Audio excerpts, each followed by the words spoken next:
트럼프, 대학가의 반문재인 바람 확산, 트루스 포럼 등 대학생 학술단체, 대자보로 북한 비핵화, 인권 개선 없는 가짜 평화쇼 이제 그만하라, 중단 요구.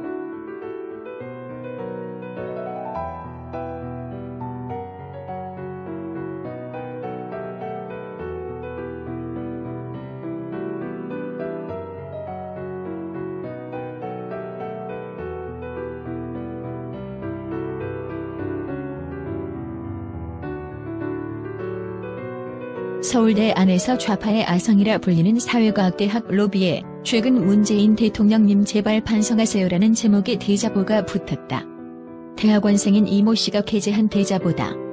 이 씨는 대자보를 붙이면 누가 떼고 다시 붙이고 끈질긴 싸움을 이어가고 있다고 했다. 캠퍼스의 안팎을 가리지 않는 친정부 일변도의 정치 상황에서 그가 눈총을 받아가며 끈질긴 싸움을 지속하는 이유는 뭘까? 일반 학생과 시민들에게 올바른 관점을 전달하고 싶어서 벌이는 싸움입니다. 문술람에서 탈출은 했지만 그 이후로 자신들의 입장을 정리하지 못하는 이들이 많습니다. 서울대뿐 아니라 서울 시내 주요 대학가에서 문재인 정부의 대북 정책을 비판하는 대자보가 잇따라 걸리고 있다. 지난 18에서 20일 평양에서 열린 남북 정상들의 회담을 즈음해 그 강도는 더해지고 있다.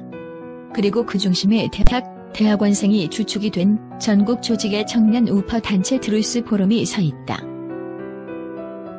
대한민국의 정체성을 훼손하는 진짜 적폐를 직시해야 한다며 출범한 트루스 포럼이 학내 대자보, 페이스북 등 수단을 이용해 내고 있는 목소리는 간결하도 뚜렷한 메시지를 낸다.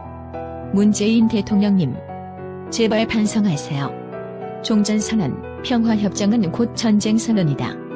비핵화 북한 인권 사라진 가짜 평화쇼는 그만.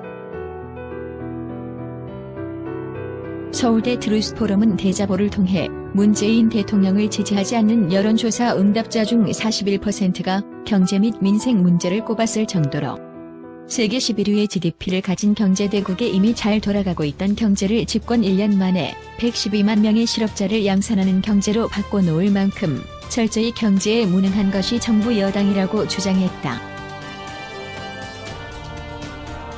대자보는 이어 그럼에도 불구하고 명시적으로만 4,700억 원이 드는 판문점 선언 비준을 의회에 일방적으로 강요하고 1인당 국민소득이 세계 하위 10% 수준으로 세계 최빈국 중 하나인 북한의 경제 발전 얘기부터 꺼내는 게 이치에 합당합니까? 라고 의문을 표했다.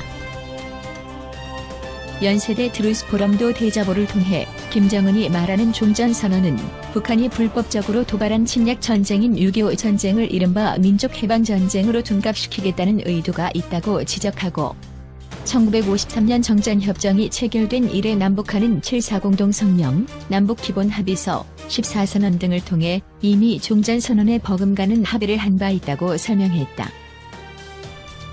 연세대 트루스 포럼은 이어 북한은 그 이후에 수차례 대남 도발을 하며 선언을 먼저 어기고 평화를 위협해왔다며 북한의 완전한 비핵화가 이루어지지 않은 상황에서 북한과 종전선언, 평화협정을 체결하면 대한민국은 어떻게 되겠습니까? 라고 했다.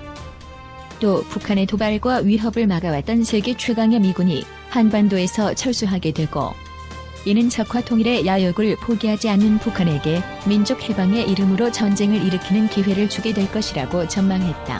홍대 트루스 포럼도 4월 27일 판문점 선언과 지금 방북 이벤트로 한반도는 평화라는 형이상학적 언어에 흠뻑 취해 있다며 문재인 대통령님과 김정은이 냉면 먹고 백두산에서 산책하고 손잡고 만세하면 평화가 옵니까? 라고 했다.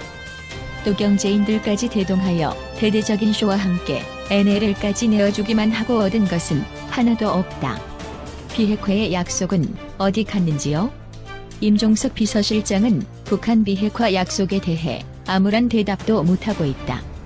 오히려 트럼프 대통령이 2021년 1월까지 비핵화를 못 받고 있는 실정입니다.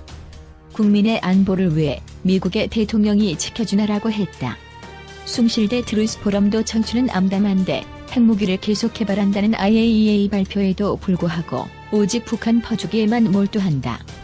금융위원회는 판문점 선언에 포함된 북한 인프라 투자 비용을 철도 85조, 도로 41조 등 153조 원으로 추산했고 미래에셋도 112조 원으로 예상했다. 도대체 누구를 위한 정책인가라고 했다.